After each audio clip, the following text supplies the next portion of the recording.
Welcome, everybody. This is our third Appy Hour, and we are here with the namer of this series of workshops. I blatantly stole the name from Tami. It's a great name, Appy Hour, talking all about the apps that we've learned and some of the new skills that we've learned in this pandemic teaching. We do this series because neither I nor Lydia nor really anybody can get all the information there is to know about all of these add-on features that you can use in your courses. So we're thrilled to be able to invite these professors to share their knowledge with you, what they've learned about the different apps that they are using. And with that, I'm going to hand it over to Tami Smith, and we're going to learn about Loom, Flipgrid, and Vizia. Thank you, Mason. And I will tell you, a lot of these I learned from my OLC course that I signed up for through CITL.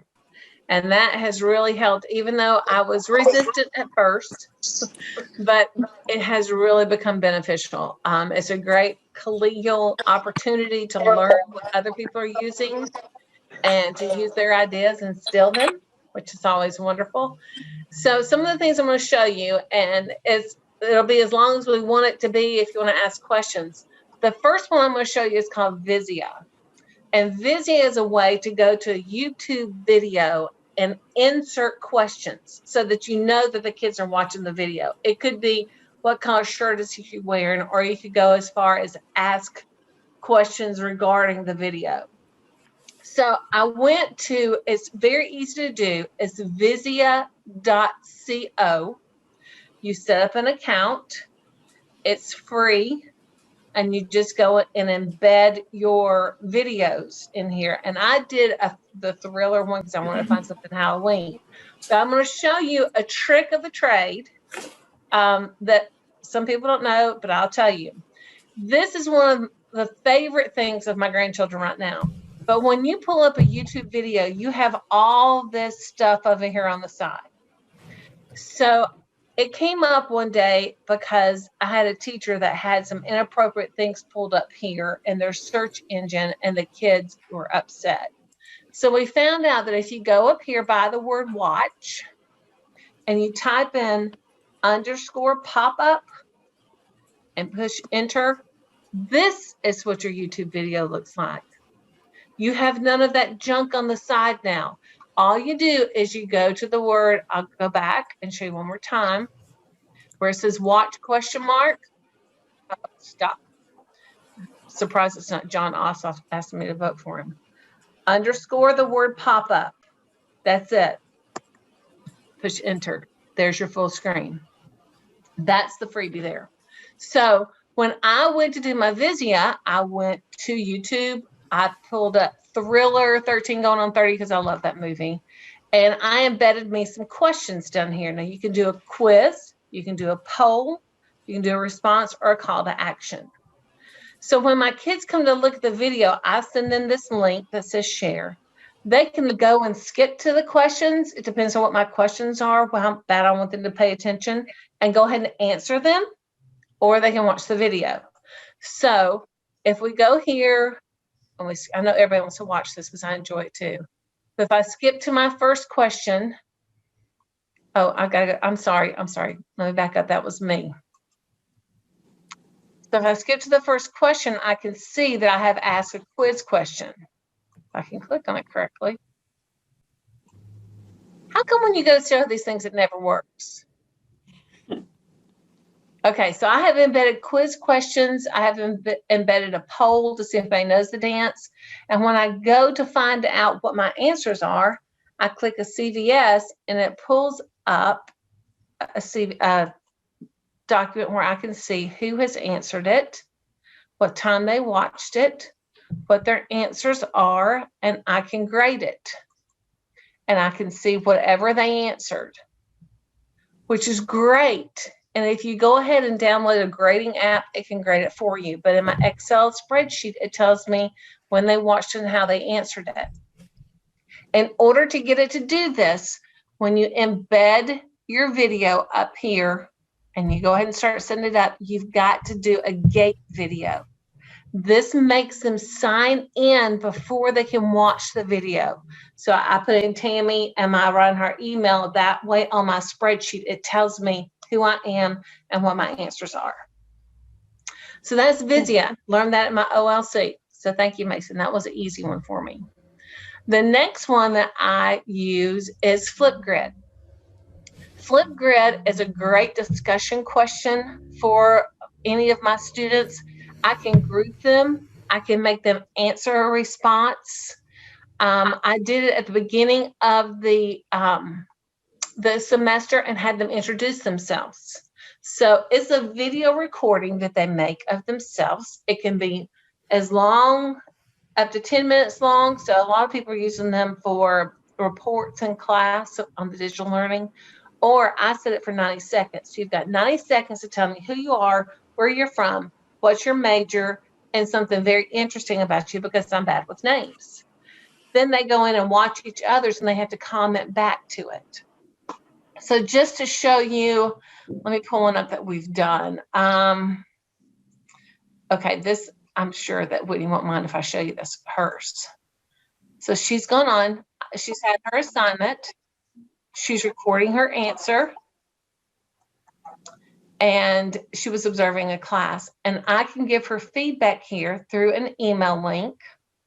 I can ask her more questions and she can respond back to me.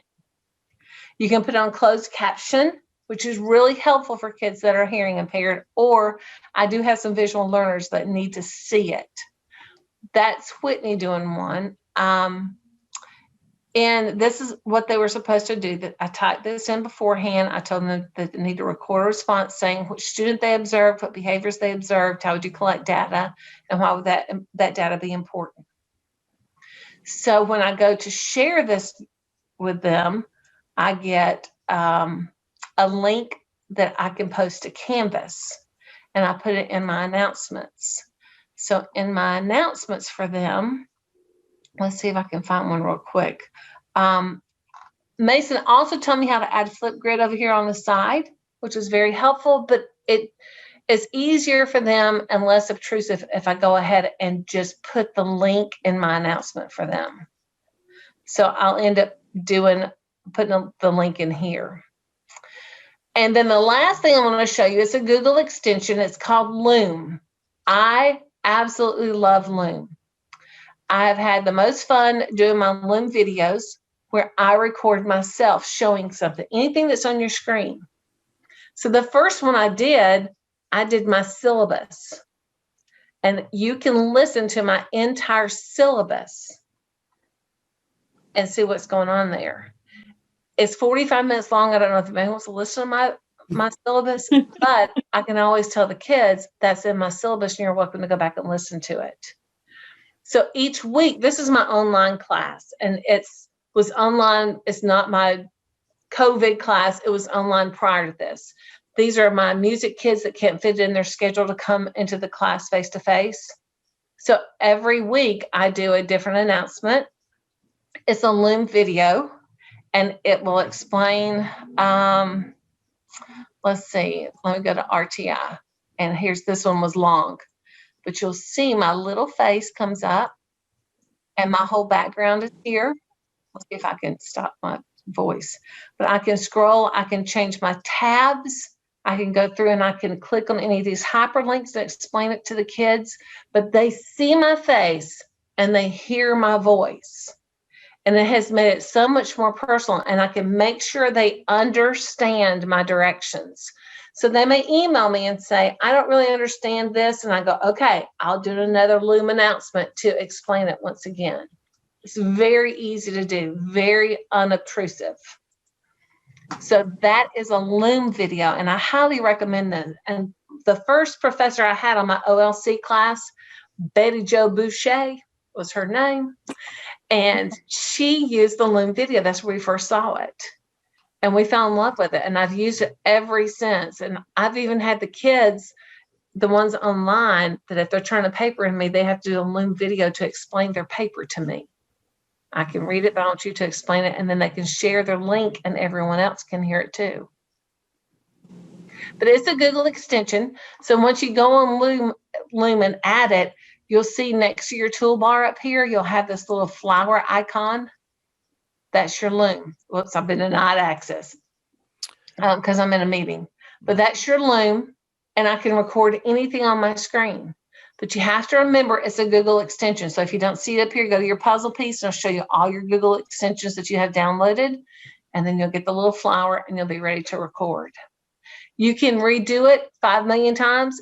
With Flipgrid, you can redo it 5 million times. And that's what I tell the kids. The first one I ever did, I redid it probably 20 times. And I'm like, well, I looked, or I wasn't looking at the right place, or my 14,000 double chins were showing up. I had to move my camera. You know, anything that you had to redo, you can redo it and then submit it. Okay. When the first Appy Hour I ever went to was at the GAETC, the Georgia Educational Teachers Conference. And it's a huge room. And they go, it's Appy Hour. And so every 5 minutes, a different teacher got up there and told something they use in their classroom. And I took it back to my school, and we did it. And in 5 minutes, you could go through different apps, and then that teacher's the expert. So we would go back and ask that teacher questions after it was over with if we forgot. So, okay. Any questions? So what I'd like to see is you set up maybe a new Vizia video, if you could, and add a quiz and maybe add a poll, just so we can see what that process is like. Okay. So I really like this little silly video, and the song will get stuck in your head if you've never watched it. You need to watch it. So I go to a new video. I put in my URL, which I just copied and pasted from YouTube. Some YouTube videos, you have to ask permission to use them. So we'll see if this one will let me go or not.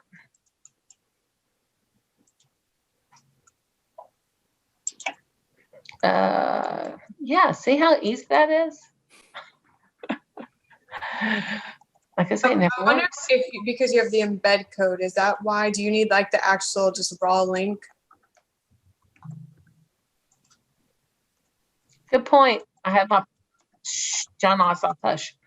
I have my Yes, try to see if that one. Pop up on your right. There you go. Okay. So what I would do is I go up here and I would name this. This is my lava. Oh, lava. And then I can have my pre-made questions here if I wanted them, or I can sit and watch the video. And I found out this thing spins. I don't know why, but if you click on it, it comes up. So I'm going to keep my cursor here so I can pause the video, or I want to add my questions. Okay. So let's say right here, I want to see if the kids are paying attention. So I'm going to do a quiz at this point. I'm going to say, what two animals are hugged up on the beach? And I'm going to put fish, octopus, and then I'm going to put turtle. Turtle. Important to mark the correct answer, and then we'll save it. Okay, so we're going to keep watching my little video. Then I can fast forward it if I've pre-watched my video, and I can put right here. I'm going to poll them.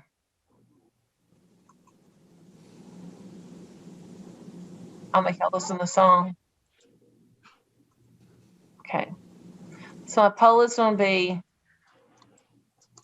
do you think it is possible for a volcano to be in lava?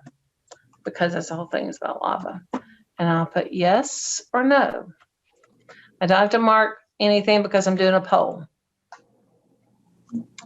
Save it.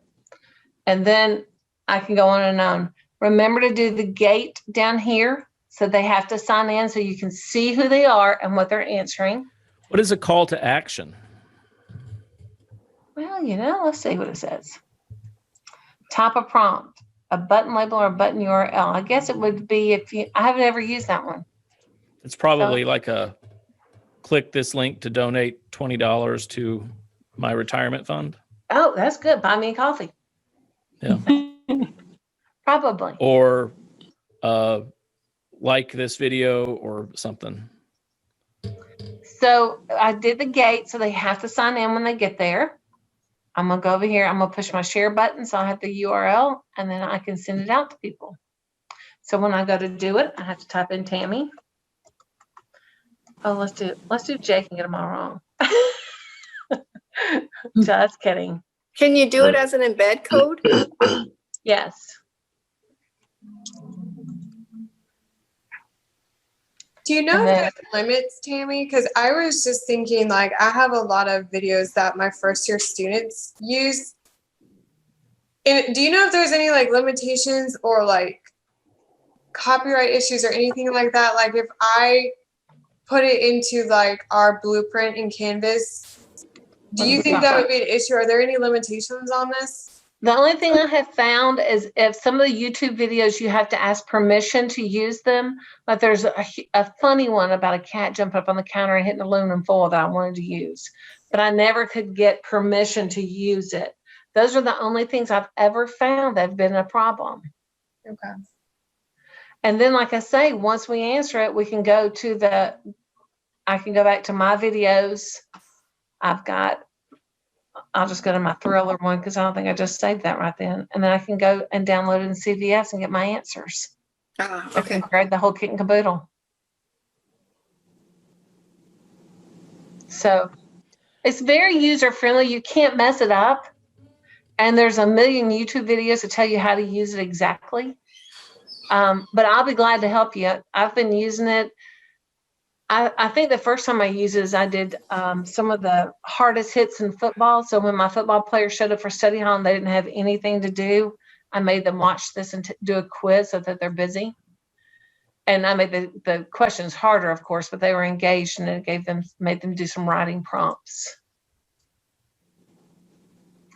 How about Flipgrid? Do you want to see Flipgrid again? Yeah. And How do you set that up? Okay. And embed it in Canvas so that the students, and then what's the process for a student in recording a video? How is Okay. that done? First, let me tell you that the free version for educators, you only have one topic where you can add topics to it, but you don't get unlimited amounts, but you can put like 150,000 topics here. So in order to add a topic, I'm going to go, let me get to where I'm going. These are my topics. I'm going to go. Oh, and there's a million libraries. Lydia, this is where I got that netiquette video that had the questions embedded in it. And they have 1,001 videos here that you can ask questions by different authors. You can see it's all, these are the current, what's going on now. So it's really good to go in there and just mess around with it. You can actually, I don't know if they're still doing this, but you can also get like a Flipgrid certification, like, and they'll give you like a badge and stuff like that. I used that a lot last year. And I know the good thing about Flipgrid is so many students are doing it in lower ed right now that they're going to be used to doing it when they come in the next couple of years. Yes. It shouldn't be anything like a heavy lift for our students to use Flipgrid. They're using it. I mean, those kindergartners doing Flipgrids left and right. Oh, yes, they are. Okay, so I'm going to add a topic. And let's say my topic is, I have to move y'all because I can't see what I'm doing. Hold on. So my topic is going to be, how about just an introduction? Introduce yourself. And then I'm going to say, tell us your name, where you are from, and something unique. And I'm going to tell them you have 90 seconds.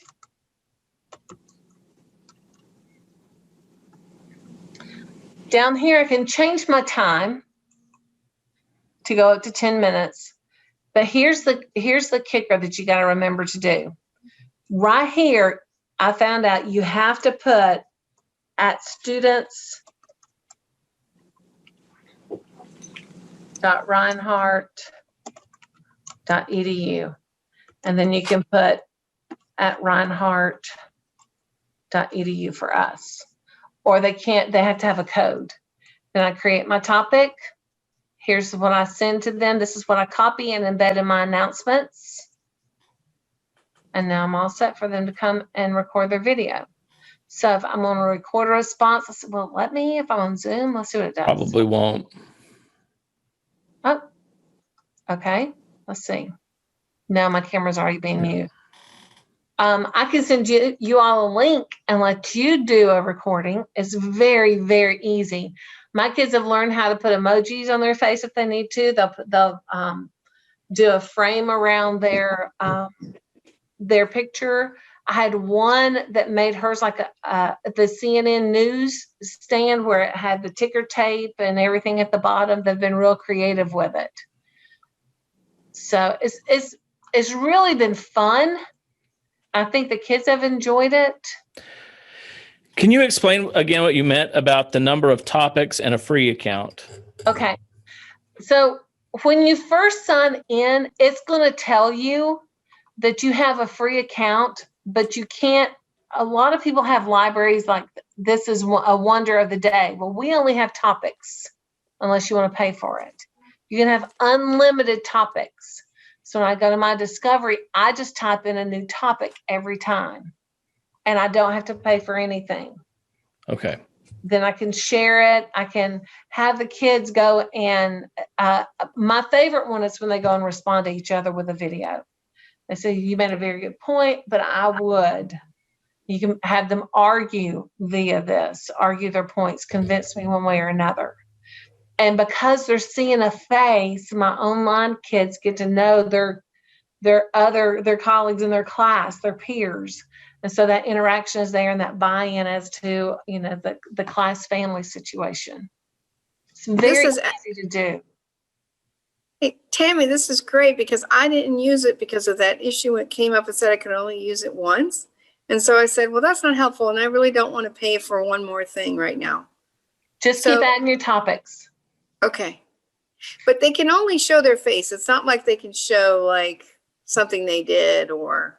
No. You can hold up stuff. You can do whatever you want to. It's just like a camera and it's recording. Oh, but you can't show anything on the screen is what I'm saying. You mean share a screen and show? Yeah. No, I would do that with Loom. Loom. So I didn't know about Loom. Loom would be easy. So Loom, can you do a PowerPoint presentation doing Loom? Yes, you certainly can. Very easy. I have a lot of students who can't do the recording because they have a Mac and they can't show their face. They can do a recording and then those files are huge, right? Right.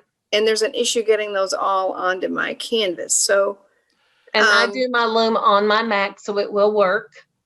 And they do their PowerPoint, they run it in the background, they're talking over it, and then Loom gives you a link. Okay. And you click on the link, so it's not using. And then they could just share their links, and because for my final project for the final exam, they have to do a presentation, and I want it a real presentation, and they all have to respond. I'm wondering. No, it wouldn't work because I was thinking, wow, wouldn't it be great if we could put poll questions in there for students to have to answer? Well, I mean, you can have them respond to everybody with a Flipgrid, though. That's true. They could upload a Loom and then everybody comment with a Flipgrid. Comment with a Flipgrid of what they saw and what they thought was, I could put a few questions. So Loom is a Chrome widget, but it will record things outside of your Chrome window?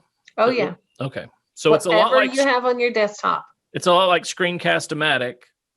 Yeah, only exactly. Now, can you move the bubble? Can you move the face bubble to? You can change the size of it. You can move it left or right. Let me let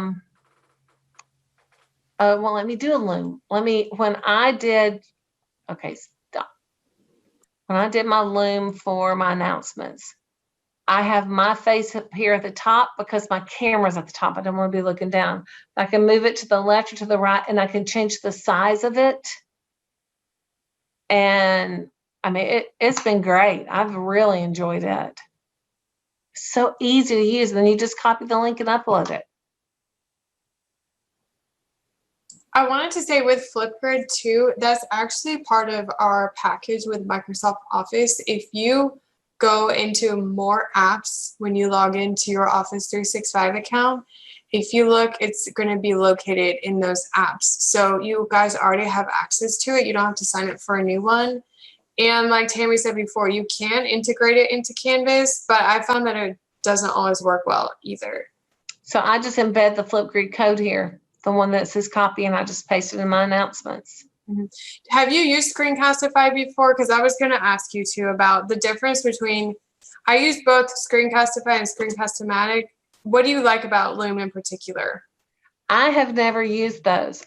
However, some of my colleagues in my OLC class, they said Loom is easier to use, but like I say, I've never used Screencast-O-Matic. That's on my to-do list. I want to venture out and try that.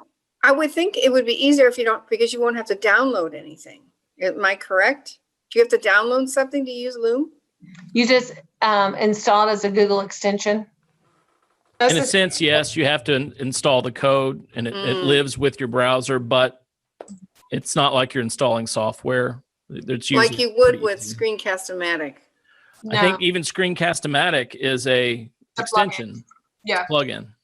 And Screencastify, it's the same thing as Loom. It just sits up at the, like once you add it as an extension, it just stays there. But for Screencastify, you have a limited number of attempts for free. I think it's like 45, and you only have a 15-minute time limit, which is the other drawback to Screencast-O-Matic. Do you have a time limit on Zoom, do you know? You get, at the beginning, when you first log in, I think you get 10 unlimited, and then it goes down to 5 minutes, but I paid the big $8 to get unlimited. So. Yeah, same thing with Screencast-O-Matic. For $20, you get all you want for a year. Yeah, that even includes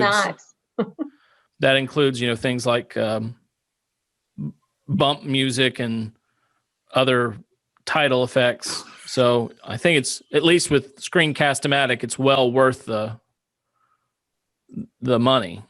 Yeah. Oh, I agree. And I can see how Loom would also. Was it $8 for a year or $8 per month? Loom is $8 a month. Okay.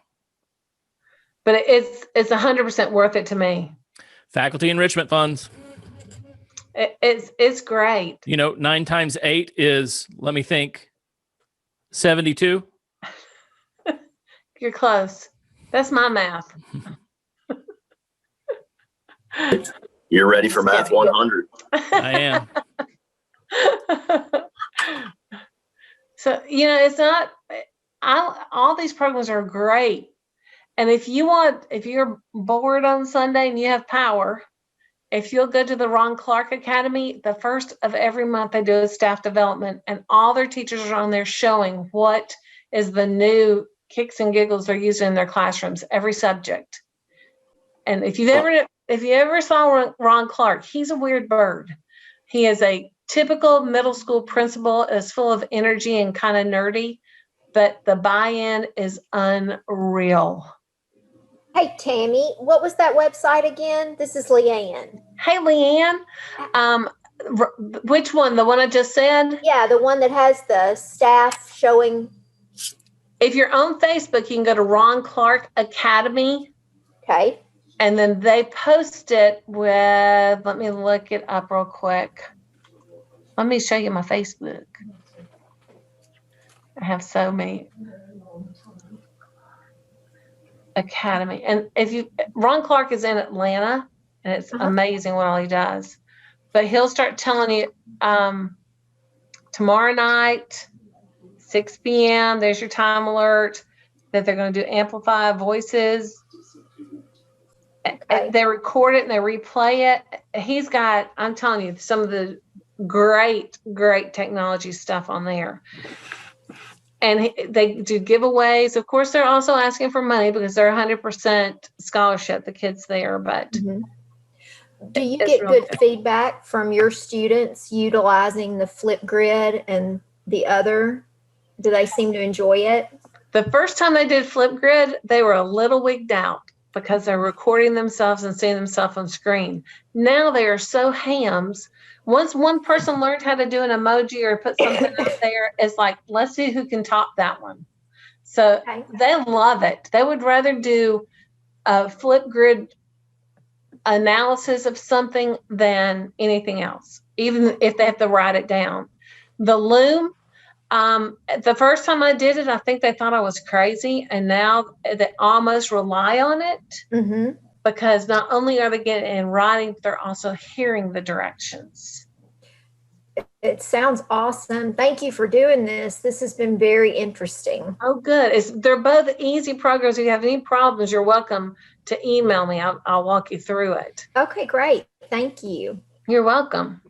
So we have like 3 use cases. The Loom is so you can do a quick presentation that has your face. The Vizia is so that you can share is it YouTube only? I don't know if it's YouTube only. I've only done it with YouTube. You can share an internet video and inject some quizzes and polls and still get the responses. Correct. Right? Now we do have that functionality in Stream, but I have bad news about Stream that is coming. And until it's confirmed, I don't want to share that bad news. But it is fantastic that we do have an alternative.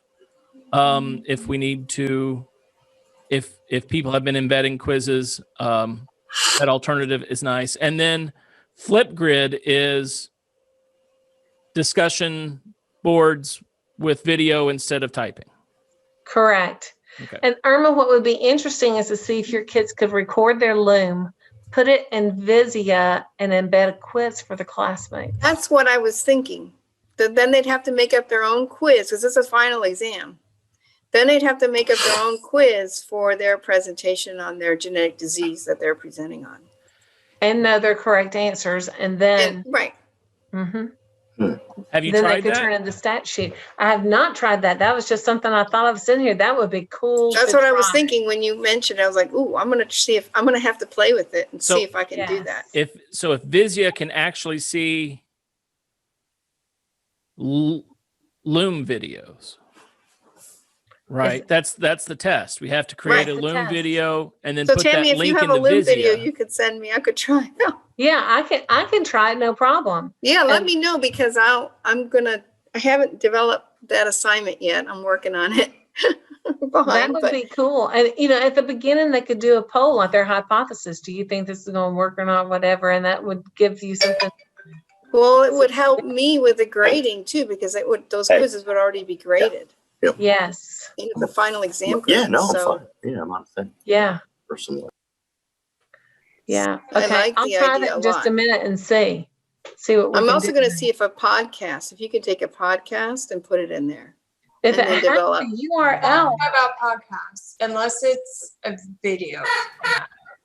But what It I has was to- going to say is next week we're going to talk about Ed Puzzle. It's a little bit similar to that. But I want to hear from you, Tammy and Irma, to see how did it go with if it worked with Loom. I'm going to try it right here on my other computer.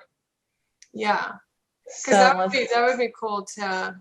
Yeah, I don't have a Loom. I'm going to have to play with it, but it's something new I didn't know about. I tried Flipgrid. I will say you feel a little bit funny about it when you first start out. So I understand the students being a little Yes. self-conscious. I was too. But it's really good at the beginning of the semester to let them introduce each other because then they can see a face of a name and sorry, of course I don't multitask well, but I do a lot of things at the same time. So I'm trying to sign into my Loom to see. I don't have a camera on my monitor, so I don't know if they'll let me. But let's see here.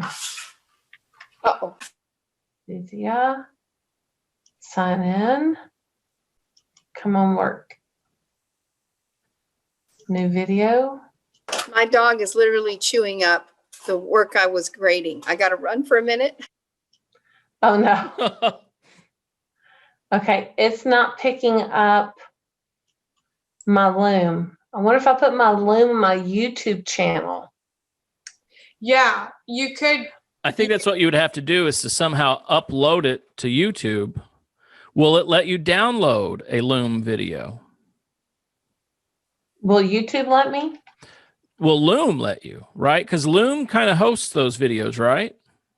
Right, but I can put it on I can copy and paste it to Canvas. Yeah, but it still lives on Loom. Yeah.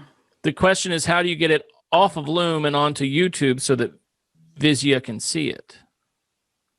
I don't know. I'm gonna look into that when I prepare my presentation for Edpuzzle too, to Okay. see if they will take Loom videos, or like I think what I saw is that they take videos that are not YouTube, but I would have to look more into that. So that might solve your predicament, because that's going to be a lot of work trying to get it out of Loom into YouTube. Right.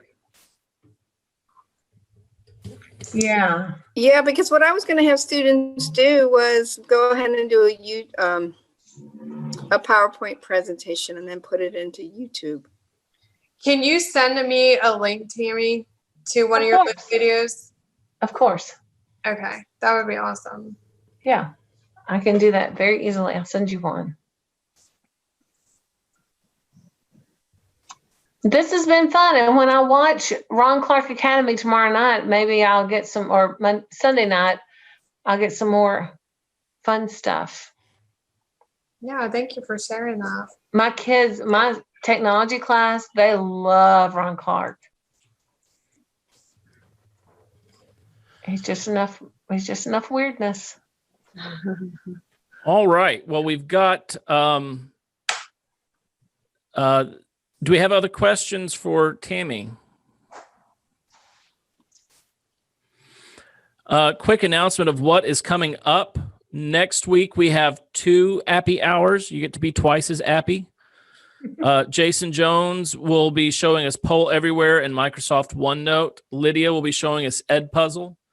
On November 13th, Irma is going to show us question formulation Padlet and Adobe Sparks. I'm guessing question formulation is a technique and not an app.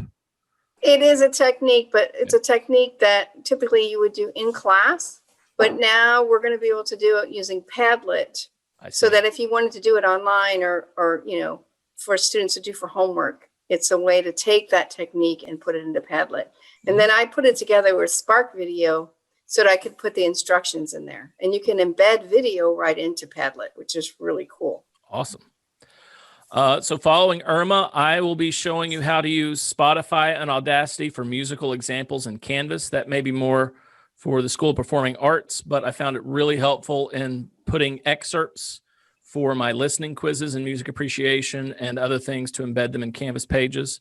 So I'll show you how I use Spotify to share music, use Spotify to get students to share music, and how to embed those Spotify playlists in a Canvas page, and then using Audacity for excerpts from musical selections.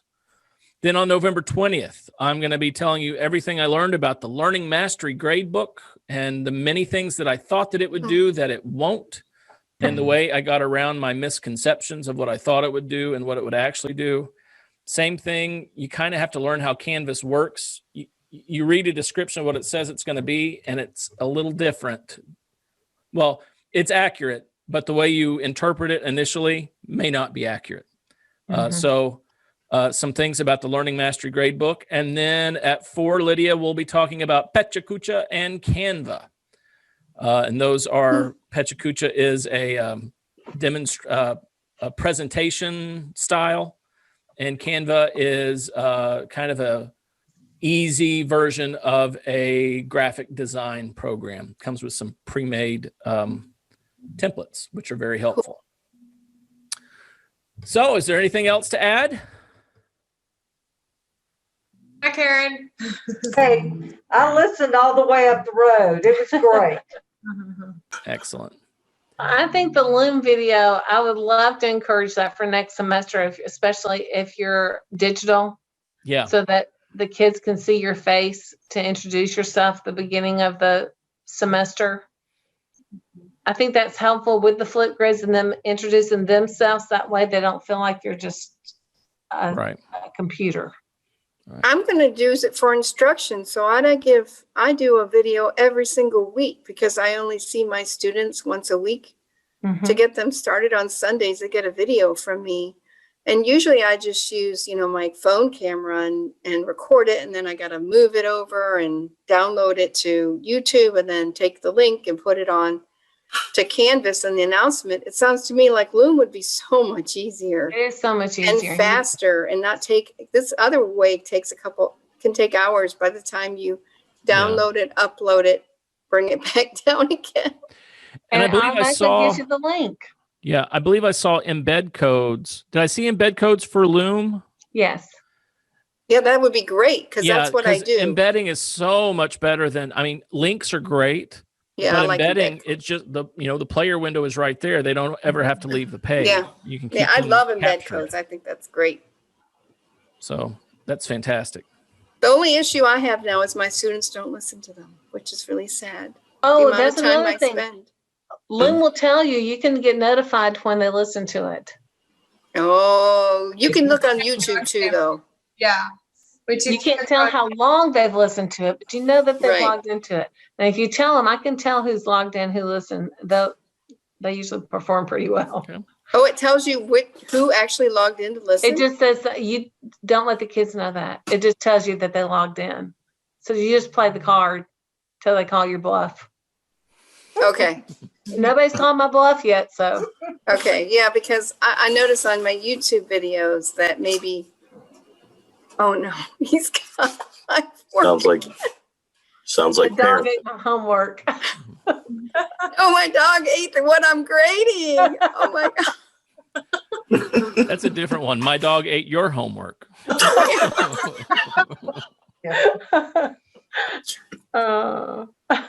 Anyway, so yeah, when I go to YouTube, it says only 3 people viewed it. I'm like, it's just heartbreaking when there's 20 people in the class and only 3 people spend the time to actually.